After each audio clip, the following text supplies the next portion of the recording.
Selebgram ini sedang live. Demi viewers yang tinggi, ia berencana untuk bunuh diri. Apa baik melukai diri sendiri, hanya demi kesenangan orang? Ia juga minta penonton memilih, agar penontonnya bertambah. Ia semakin gila, tapi penonton tidak menyetujui idenya. Selebgram tidak memperdulikan mereka, lalu memilih untuk menyayat lehernya secara live, lalu mati begitu saja. Orang tuanya menangis. Tak lama kemudian, tidak ada pergerakan di lift.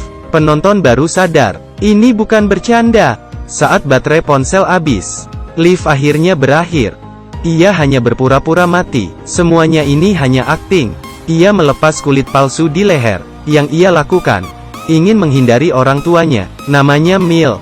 Ia seorang selebgram terkenal. Biasanya ia live mengajarkan pelajaran. Dalam waktu singkat banyak penonton yang menonton. Tak disangka, di belakang itu adalah paksaan dari orang tuanya. Live yang dilakukan Mil menghasilkan banyak uang. Dulu keluarganya hanya tukang roti, tapi sekarang tinggal di rumah mewah.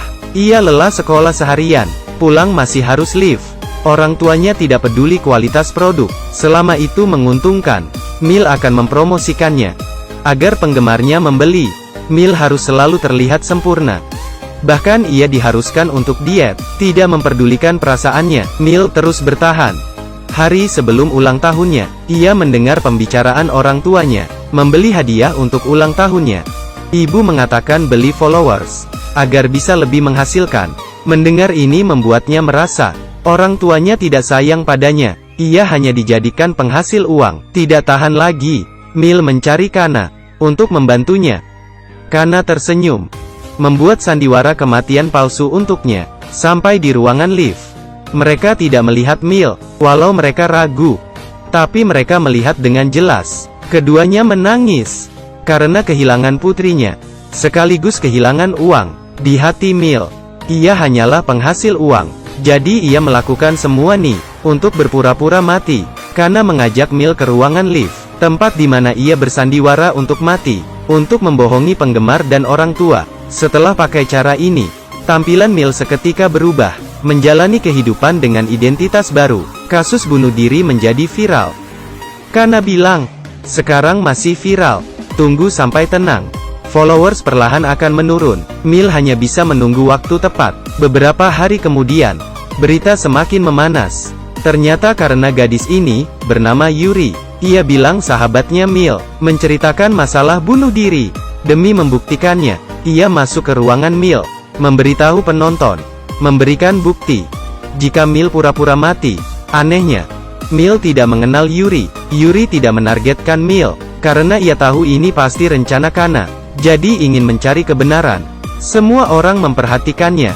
Dengan ini berita semakin meningkat. Yuri memperoleh ratusan ribu pengikut dalam semalam. Mil tidak tahu apapun, hanya menatap wajah Yuri.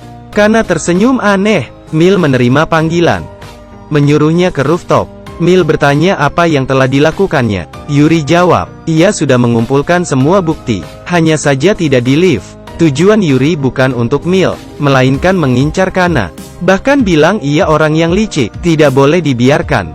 Agar Mil percaya, Yuri menghapus bukti itu, lalu mengajak Mil kerjasama. Mil kebingungan, harus mempercayai siapa. Saat pulang, Mil mulai curiga kepada Kana. Kana beritahu, jika berita kematian terbongkar, ia tidak bisa melihat orang tuanya lagi. Terpaksa Mil menyetujuinya, tapi sudah terlambat. Satu-satunya cara yaitu membunuh Kana, memaksa untuk memalsukan kematiannya. Mil tak segan-segan mengambil pisau dan menusuk Kana. Tapi Kana tidak benar-benar mati. Karena ia tidak bisa mati, Mil bergegas, menyayat lengannya, memulai lift. Bilang ia bela diri. Yuri juga masuk, lalu Mil mulai panik. Tak disangka, ada yang komen saat lift berlangsung, bilang ia pembohong. Mil kembali ke rumah. Beberapa menit lalu, Kana sudah menyalakan lift. Mil dan Yuri terkejut. Semua orang dicuci otaknya, menganggap Kana itu Mil. Mil bergegas pulang, melihat Kana makan bersama orang tuanya. Ketiganya tertawa. Orang tuanya tidak mengingatnya. Identitas Kana menjadi Mil. Mil kebingungan. Padahal itu orang tuanya. Lalu membuktikan identitasnya. Bilang orang tuanya memaksanya untuk lift, menyuruhnya diet. berharap mereka bisa ingat, tapi tidak berhasil. Akhir film, Mil ditangkap paksa oleh polisi, karena melihat kepergian Mil. Mil hanya bisa putus asa, dan tak berdaya. Ini konsekuensinya, yang harus ia tanggung.